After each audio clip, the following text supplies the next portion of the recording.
first thing I should say is that I'm going to talk in black and white, not in shades of grey.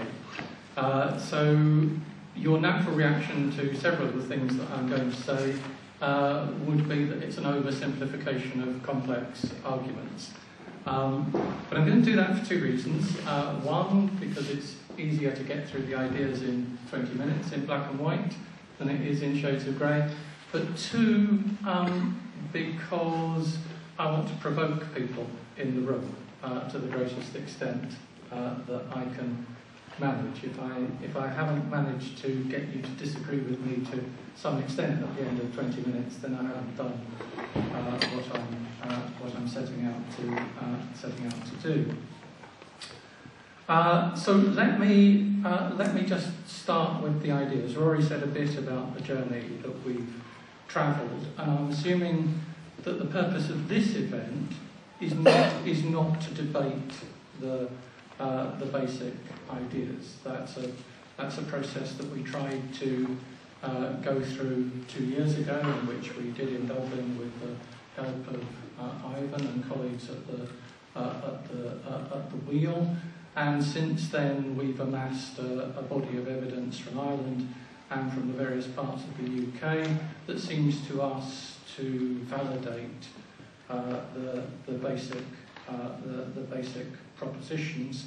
So for us, the challenge is, if you accept those propositions, what do you do about it?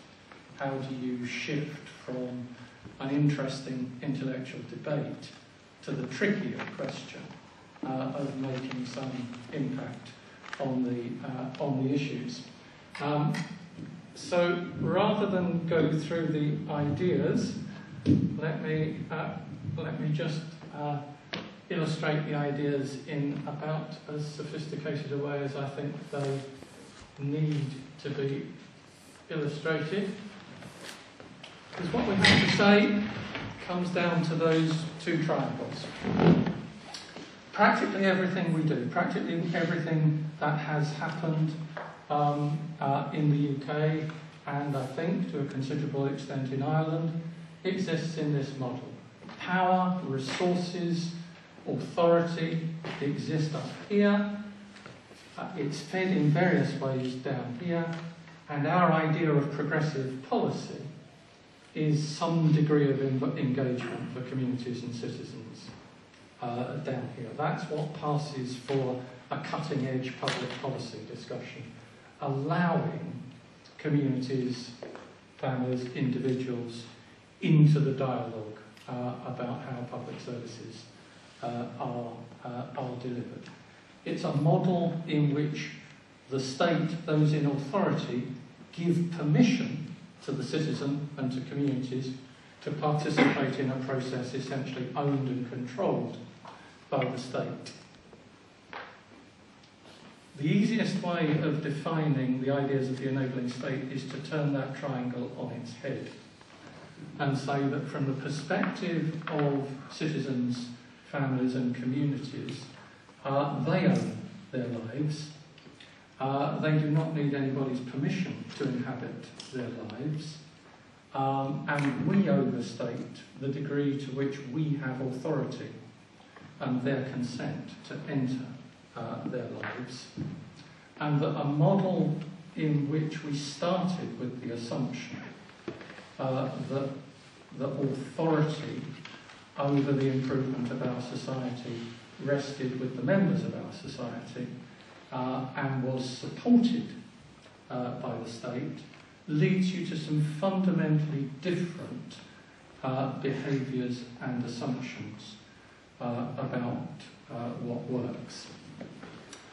And the other part of the core argument, the evidence that I'm not going to elaborate, is that in various ways, 60 years of post-war experience of this model tells us that in fat times and lean times financially, through all sorts of different models of how you might organise the state, all sorts of different models of the boundary between the state and the organised voluntary sector, what we see is a consistency of failure of groups towards groups of society which cannot possibly be an acceptable outcome for public policy.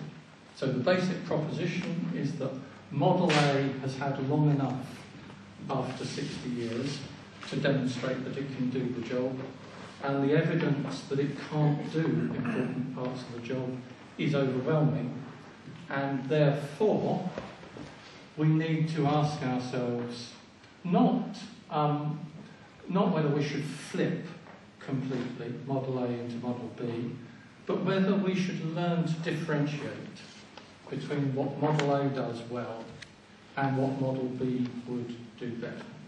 And the other part of the evidence base is that we are surrounded by evidence of what communities and families can do effectively for themselves. So this is not an argument about what should be, it's a description of what is. And these two documents summarising the evidence are essentially just a bringing together of all the evidence we were presented with about the extent to which successful models in which citizens and communities take control in various ways already exist. So it's not a discussion about giving permission for that to happen. People take the initiative. People take the right which they have to do those things, and they exercise it.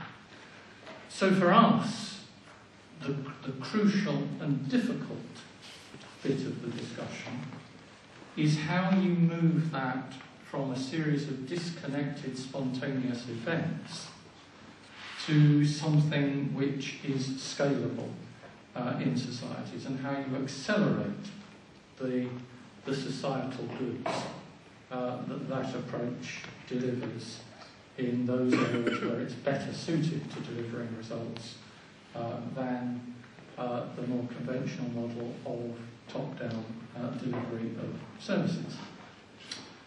And that's what led us to our latest document, an attempt to answer that question from the perspective of government. We think the easier question to answer, not an easy question, but the easier question to answer, was what should government do? So, yeah, it's pretty obvious, isn't it, that there's a bit of a paradox around a model that says government needs to subordinate itself more in various areas of our lives to the community and the citizen. It needs to be less controlling and more enabling, to borrow the word from the documents, and concentrating on what government should do.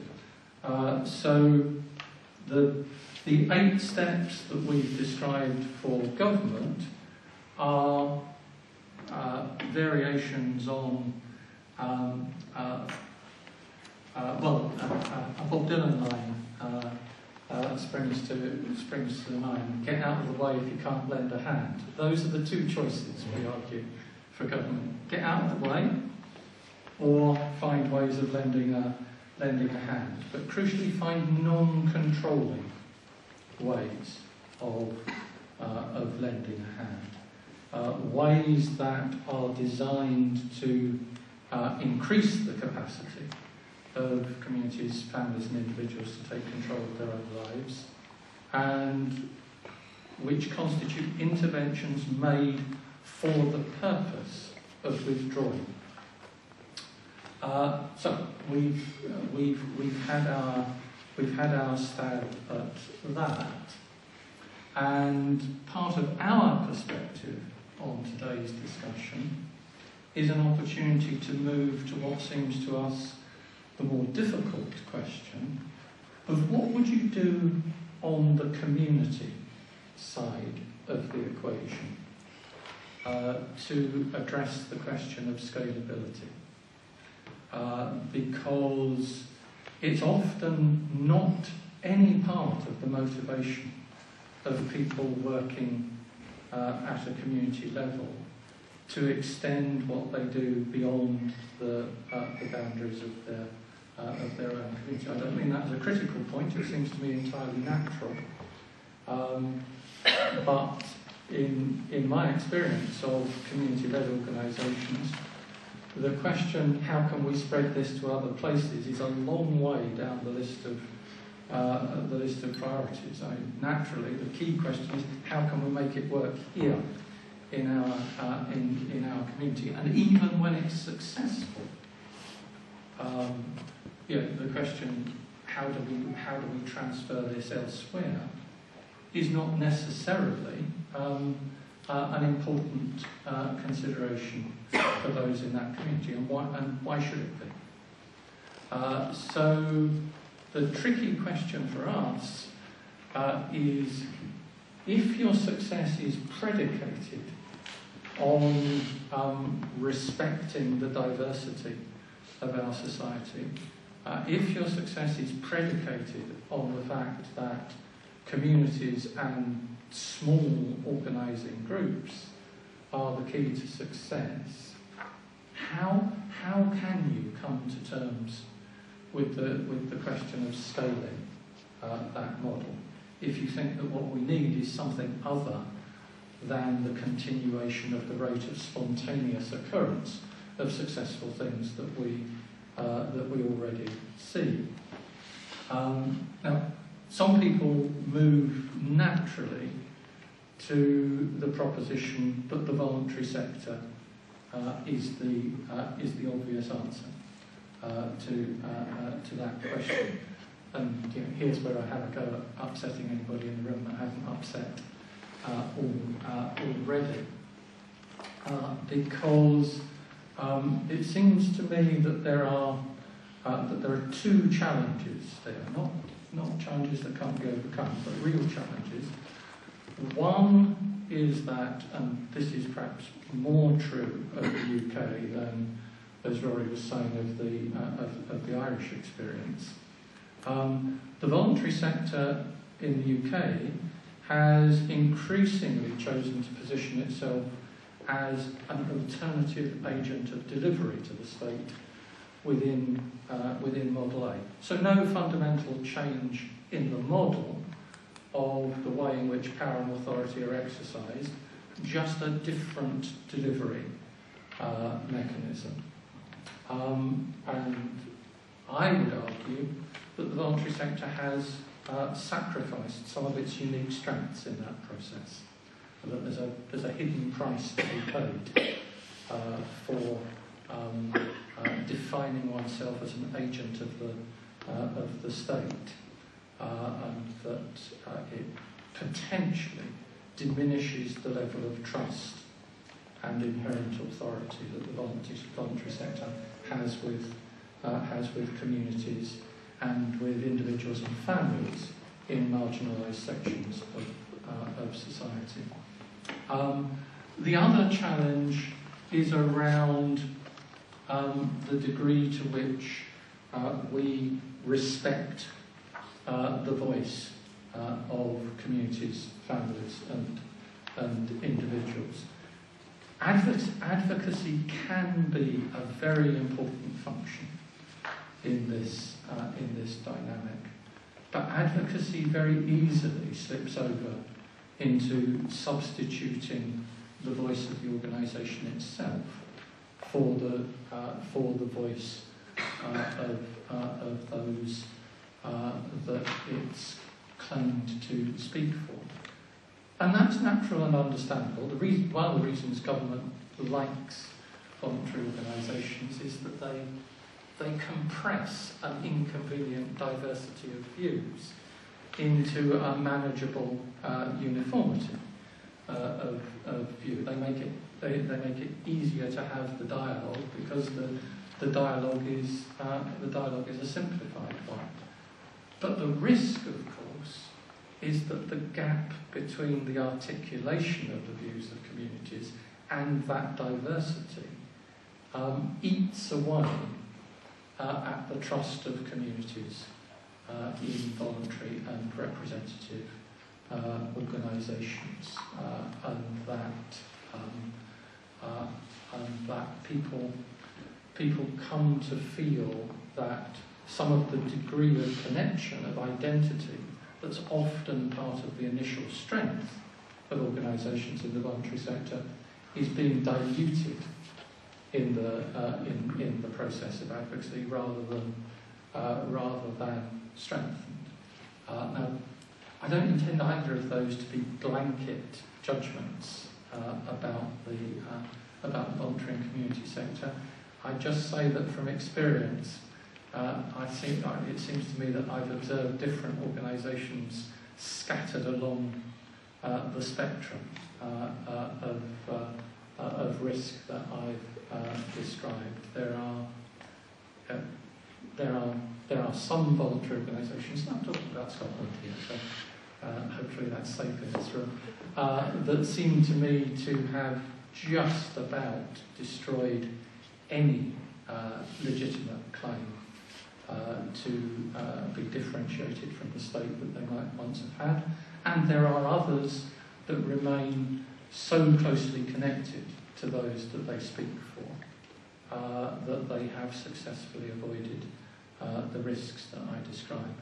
But because the spectrum exists, discussing the voluntary sector in a blanket sense, as if it must, in some obvious and easily operated way, be the solution to scaling the dynamic in Model B, is a problem which I think is much more complex than it seems. Now, at this point, I cheerfully admit that I do not know the answer, that I would not find it possible to sit down and write a voluntary sector version of the document that I've written about what I suggest that governments might do. So my ignorance and my inability to answer my own question is the jumping off point for my contribution to the discussion. Thank you.